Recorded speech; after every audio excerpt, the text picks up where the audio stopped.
ಪ್ರೀತಿ ಶಿಕ್ಷಕರೇ ಹಾಗೂ ನನ್ನ ಸ್ನೇಹಿತರೆ ಎಲ್ಲರಿಗೂ ನನ್ನ ನಮಸ್ಕಾರ. ಇಂದು ನಾನು ಭಾರತದ ಮಹಾನ್ ಸ್ವಾತಂತ್ರ್ಯ ಹೋರಾಟಗಾರ ಶಹೀದ್ ಭಗತ್ ಸಿಂಗ್ ಅವರ ಬಗ್ಗೆ ಕೆಲವು ಮಾತುಗಳನ್ನು ಆಡುತ್ತೇನೆ. ಭಗತ್ ಸಿಂಗ್ ಅವರು 1907 ಸೆಪ್ಟೆಂಬರ್ 28ರಂದು ಪಂಜಾಬಿನ ಬಂಗಾಲ್ ಗ್ರಾಮದಲ್ಲಿ ಜನಿಸಿದರು. ಬಾಲ್ಯದಿಂದಲೇ ಅವರಿಗೆ ದೇಶದ ಬಗ್ಗೆ ಅಪಾರ ಪ್ರೀತಿ ಇತ್ತು. ನಮ್ಮ ಭಾರತವನ್ನು ಬ್ರಿಟಿಷರ ಆಳ್ವಿಕೆಯಿಂದ ಮುಕ್ತಗೊಳಿಸಲು ಅವರು ತಮ್ಮ ಜೀವನವನ್ನೇ ಮುಡಿಪಾಗಿಟ್ಟರು.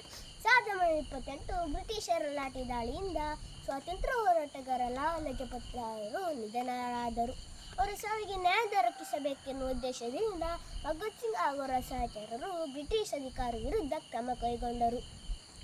1931ರ ಮಾರ್ಚ್ 23ರಂದು ಕೇವಲ 23ನೇ ವಯಸ್ಸಿನಲ್ಲೇ ಭಗತ್ ಸಿಂಗ್ ಹಾಗೂ ಅವರ ಸಹಚರರಾದ ರಾಜ್ಗುರು ಮತ್ತು ಸುಖದೇವ್ ಅವರೊಂದಿಗೆ ಗಲ್ಲು ಶಿಕ್ಷೆಯನ್ನು ಮುಗುತ್ತಲೇ ಸ್ವೀಕರಿಸಿದರು.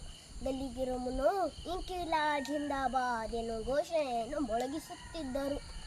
ಸ್ನೇಹಿತರೆ, ಇಂದು ನಾವು ಅನುಭವಿಸುತ್ತಿರುವ ಸ್ವಾತಂತ್ರ್ಯವು ಭಗತ್ ಸಿಂಗ್ ಅವರಂತಹ ಸಾವಿರಾರು ವೀರರ ತ್ಯಾಗದ ಫಲ.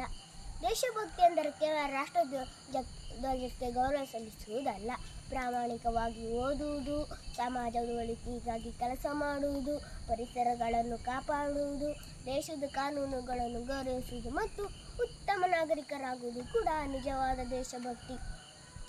ಭಗತ್ ಸಿಂಗ್ ಅವರ ಜೀವನವು ನಮಗೆ ಶಿಸ್ತು, ತ್ಯಾಗ, ಧೈರ್ಯ ಮತ್ತು ದೇಶ ಪ್ರೇಮದ ಅಮೂಲ್ಯ ಪಾಠವನ್ನು ಕಲಿಸುತ್ತದೆ.